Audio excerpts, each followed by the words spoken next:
జక్కయ్య జీవితంలో చూడండి, జక్కయ్య యేసుని చూడాలని వచ్చాడు.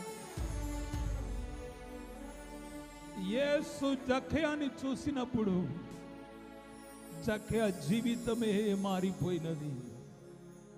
ఈ దినములో, ఈ సమయంలో మనము కూడా ఆయన వైపు చూడబోతున్నాం. నీ మాట చాలు తండ్రి,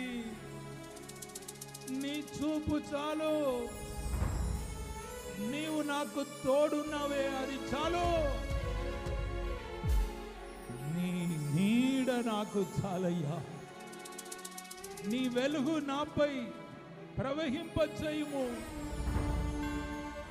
ఆ వెలుగులో ఒక నీడ, ఆ నీడ నాకు చాలు తండ్రి. నీ సమయంలో